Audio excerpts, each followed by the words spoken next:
है कि श्वास श्वास से राम नाम का जाप करने से क्या होता है। श्वास श्वास पे राम नाम का जाप करना। देखो, सबसे पहले तो श्वास श्वास पर राम नाम आपको साधना करनी होती है उस लेवल की। सूक्ष्म मतलब सांस मतलब हल्की होने लगेगी। आप देखो, सूक्ष्म का मतलब होता है जैसे योगी होते हैं, महर्षि लोग होते हैं, तो वो जैसे जल में साधना करते। मतलब ये क्या सच है कि जो जैसे कि लोग बताते हैं कि जो हिमालय में संत वगैरह रह रहे हैं तो श्वास को बंद कर लेते हैं महीनों तक और मतलब उससे अपनी आयु को बढ़ाते हैं वो, ऐसा सच है ये बिल्कुल सत्य है। देखो, आयु जैसे आज भी हिमालय में हमारी बहुत सारी यात्राएं हुई हैं, उधर गए हैं, तो बहुत से संत ऐसे भी हैं आज भी जिनकी उम्र 400 400 500 साल है। युग चल रहा है, जो संतानें हैं, बच्चे हैं, वो माँ बाप की इतनी फिक्र नहीं करते हैं। आप देखो, संतान भगवान ने आपको दी है तो सुख की आकांक्षा तो बनता है भाई, संतान से कुछ। जो आजकल के बच्चे हैं वो उन पर क्या कलयुग का प्रभाव है। तो सबसे बड़ी बात यह है शास्त्रों से दूरी। अपने धर्म ग्रंथ को कोई पढ़ नहीं रहा है, रामचरितमानस को कोई पढ़ता नहीं, भागवत जी को कोई पढ़ता नहीं, गीता जी को कोई पढ़ता नहीं, तो उनको पता ही क्या चलेगा भाई। उनको तो पश्चिम सभ्यता वाले लोग, बॉलीवुड वाले लोग उनको देखते हैं, वो जैसा करते हैं वैसे ही आचरण बनते हैं उनका। जय श्री राम दोस्तों, स्वागत है आपका एक और जोरदार पॉडकास्ट में। आज हम फिर से महाराज जी से रूबरू होंगे, महाराज जी से मिलेंगे, जो कि आपको पता ही है कि महाराज जी का इतना गूढ़ ज्ञान है कि उसको एक ही पॉडकास्ट में हम नहीं ले सकते। तो इस पॉडकास्ट को पूरा देखिएगा क्योंकि ये लाइफ चेंजिंग पॉडकास्ट होने वाला है। तो स्वागत करते हैं महाराज जी का कि महाराज जी आपका बहुत बहुत स्वागत है हमारे चैनल पर, हमारे पॉडकास्ट में बहुत बहुत स्वागत है आपका। जय श्री राम। जय श्री राम, जय हनुमान। और बढ़िया हो? बढ़िया बढ़िया है महाराज जी, बस आशीर्वाद है आपका। हम्म। पिछले पॉडकास्ट में हमने बहुत सारी बात करी, तंत्र के बारे में, विद्याओं के बारे में, कर्ड पिशाचनी वगैरह के बारे में बहुत सारी बातें करी। लोगों के कमेंट आए कि लगातार पॉडकास्ट को लेकर आइए, लगातार मतलब महाराज जी से मिलिए लगातार और पॉडकास्ट करते रहिए, क्योंकि पॉडकास्ट से ना कि लोग बहुत कुछ सीखते हैं। जब इस चीज को देखते हैं तो लगातार उनको नॉलेज मिलती है। तो जैसे कि लोग निरंतर जाप करते हैं राम नाम का, आप राम नाम का बहुत प्रचार करते हो और राम नाम का लोग बहुत निरंतर जाप करते हैं, तो वो कहते हैं कि श्वास श्वास से राम नाम का जाप करने से क्या होता है। श्वास श्वास पे राम नाम का जाप करना। देखो, सबसे पहले तो श्वास श्वास पर राम नाम का जाप करना कोई मामूली बात नहीं होती है। श्वास श्वास पर राम नाम का जाप करने के लिए आपको बहुत ज्यादा मेहनत की आवश्यकता होती है। पहले तो आपको साधना करनी होती है उस लेवल की, क्योंकि जब तक आपके अंतर मन में राम नाम नहीं उतरेगा, आपके मन के विकार नहीं मिटेंगे, तब तक राम नाम आपकी श्वासों पे नहीं चलेगा। श्वासों का एक विज्ञान होता है, क्योंकि प्राणवायु जो होती है हमारे जीवन को संचालित कर रही है। अब इस प्राणवायु को हम कैसे माहौल से, कैसे नेचर से और कैसे लोगों के साथ में ग्रहण कर रहे हैं, वैसे ही हमारे अंदर संस्कार बनते हैं। अब संस्कार हमारे विचार बनते हैं, फिर वो विचार हमें नाना भांति से परेशान करते हैं। जैसे कभी गंदा विचार बन गया, किसी के प्रति कुदृष्टि हो गई, या फिर काम वासना के विचार आ रहे हैं, लोभ बहुत ज्यादा बढ़ रहा है, तो ये सब प्राणवायु के थ्रू होता है। अब इसमें आपको राम नाम के जाप को श्वासों पर उतारने के लिए सबसे पहले कम से कम 1-2 महीने का अभ्यास आपको करना होगा। जब आप 1 महीने का या 2 महीने का अभ्यास कर लेते हो, अच्छा राम नाम का जाप कर लेते हो, तब फिर श्वासों पर उसका एप्लीमेंट करिए। जैसे कि आप श्वास ले रहे हैं तो जिस मंत्र का आप जाप कर रहे हैं, एनीवेयर कोई भी हो, तो उस मंत्र को बोलिए। फिर श्वास नीचे की तरफ ले रहे हैं तब उस मंत्र को बोलिए। जैसे कि हमने बोला जय श्री राम, जय श्री राम, इस तरह से इसका अभ्यास आप करोगे तो फिर जो नाम है आपकी प्राणवायु में संचारित होने लगेगा। अब जैसे ही नाम प्राणवायु में जाएगा, प्राणवायु में संचारित होगा, तो वो अपना असर, अपना चमत्कार दिखाने लगेगा। आपको आपका जो माहौल होगा, आपके जो विचार होंगे, उसमें शुद्धि आने लगेगी। आपका बैठने का तरीका बदलेगा, बोलने का तरीका बदलेगा, क्योंकि संस्कार बन रहे हैं ना, उसी हिसाब से इंसान काम करते हैं। आप एकांत में रहने के लिए बाध्य बनेंगे, एकांत में ज्यादा रहेंगे, और ऐसा भी बोला जाता है कि हाँ जी, ये ऑटोमेटिक होता है। तो जितना ज्यादा आप जाप करेंगे उतनी ज्यादा आपकी प्राणवायु सूक्ष्म होती जाएगी। जितनी ज्यादा प्राणवायु सूक्ष्म होगी उतनी ज्यादा दिव्यता अलौकिकता आपके अंदर आएगी, और जितनी ज्यादा प्राणवायु जो है आपकी स्थूल होती है उतनी ज्यादा विषयों की तरफ आकर्षण बढ़ता है। तो प्राणवायु को सूक्ष्म करने के लिए आपको श्वास श्वास पर राम नाम का जाप करना होता है। सूक्ष्म मतलब सांस मतलब हल्की होने लगेगी, आप हम लंबी सांस लेने लगेंगे, या मतलब सूक्ष्म कैसे मतलब? देखो सूक्ष्म का मतलब होता है जैसे योगी होते हैं, महर्षि लोग होते हैं, तो वो जैसे जल में साधना करते हैं बहुत से साधक, तो 1 या 2-2 मिनट या 3-3 मिनट या 10-10 मिनट तक सांस को रोक लेते हैं, क्योंकि उन्होंने वो अभ्यास किया हुआ होता है, प्राणवायु के उन्होंने जीती हुई होती है, प्राणवायु को सूक्ष्म किया हुआ होता है अनुलोम विलोम के माध्यम से, है ना। अनुलोम विलोम प्राणायाम होता है, उसके माध्यम से तो जल समाधि लगाते हैं, और जो समाधिस्थ अवस्था में चले जाते हैं तो फिर उस समाधिस्थ अवस्था में जाकर वो लोग अपने आप को औरों से अलग महसूस करते हैं, दिव्यता अलौकिकता अपने अंदर महसूस करते हैं। तो इसके लिए माहौल की भी आवश्यकता होती है।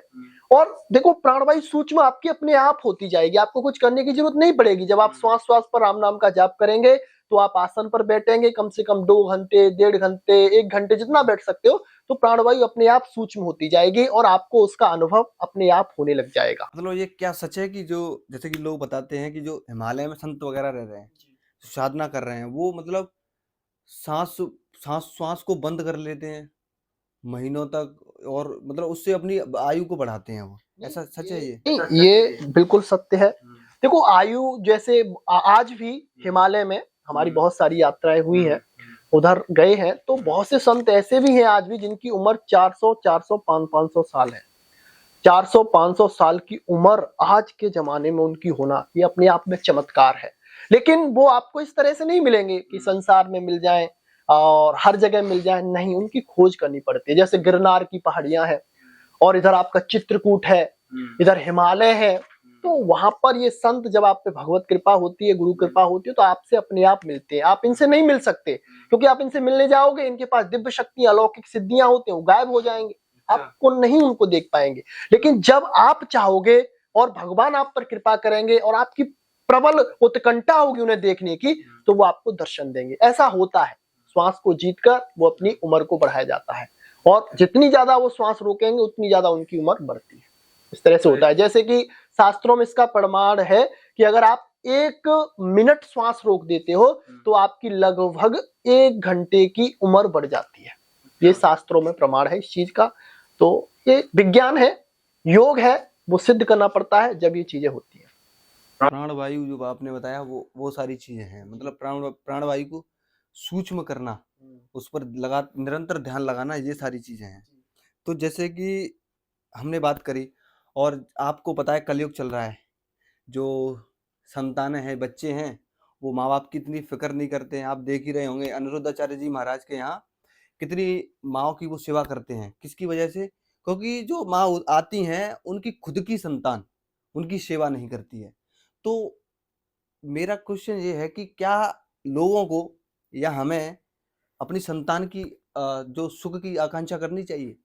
देखो संतान भगवान ने आपको दी है, तो सुख की आकांक्षा तो बनता है भाई। संतान से कोई ना कोई महत्वाकांक्षा रहती है, बुढ़ापे में ये हमारी सेवा करेगा।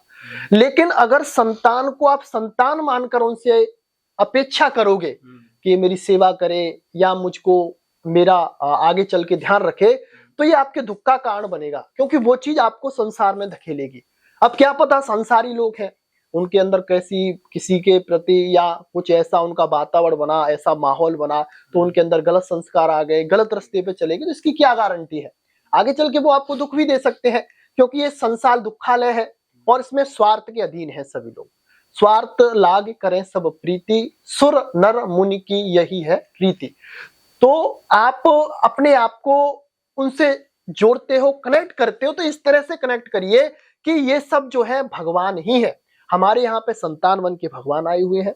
हमारे यहाँ पर जो भी संतान है, जैसा ही है, अच्छे हैं बुरे हैं, सब भगवान कर रहे हैं।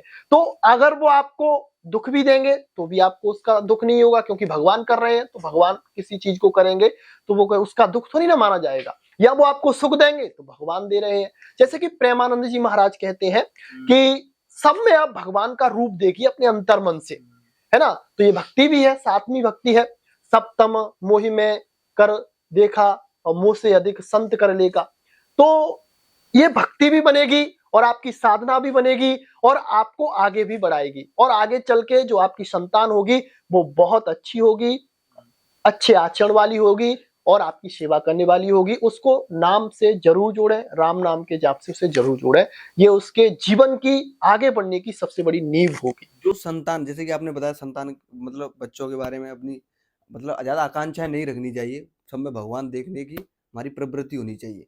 तो ये तो ठीक है, मगर जैसे कि जो आजकल के बच्चे हैं वो, उन पर क्या कलयुग का प्रभाव है? जैसे युग का प्रभाव भी होता है, एक युग का प्रभाव होता है, या उनकी संगत गलत होने लगी है, क्यों वो ऐसा व्यवहार कर रहे हैं अपने माता पिताओं के प्रति? तो सबसे बड़ी बात यह है, शास्त्रों से दूरी। अपने धर्म ग्रंथ को कोई पढ़ नहीं रहा है, रामचरितमानस को कोई पढ़ता नहीं, भागवत जी को कोई पढ़ता नहीं, गीता जी को कोई पढ़ता नहीं, तो उनको पता ही क्या चलेगा भाई। उनको तो पश्चिम सभ्यता वाले लोग, बॉलीवुड वाले लोग उनको देखते हैं, वो जैसा करते हैं वैसे ही आचरण बनते हैं, उनका खान पान भी अशुद्ध हो गया, फिर कलयुग का प्रभाव भी है।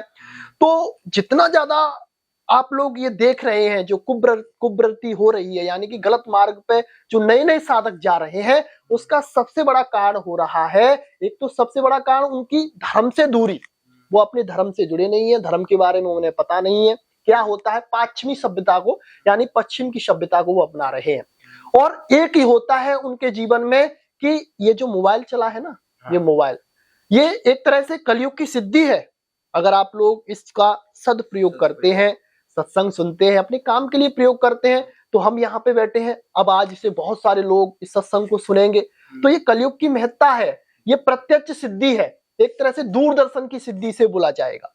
तो कलयुग में जो चीजें फायदा देने वाली हैं उनका नुकसान भी है, क्योंकि कलयुग में जो चीजें हैं साइंस से रिलेटेड है, इसे इंसान ने निर्मित किया है और इंसान की उसमें भावनाएं जुड़ी हुई है। तो जहां पर इंसान की भावनाएं जुड़ी होती हैं तो उनमें राग भी होगा, द्वेष भी होगा, कपट भी होगा, लोभ भी होगा, सब कुछ होगा, तो वो अपना प्रभाव जरूर डालते हैं। तो हम आज की नई जनरेशन से कहना चाहेंगे कि आप लोग मोबाइल चलाइए, अच्छी बात है, लेकिन अपने काम के लिए उसे प्रयोग करिए और अच्छी अच्छी चीजें देखिए और ज्यादा से ज्यादा राम नाम से जुड़िए और अपने शास्त्रों को पढ़िए।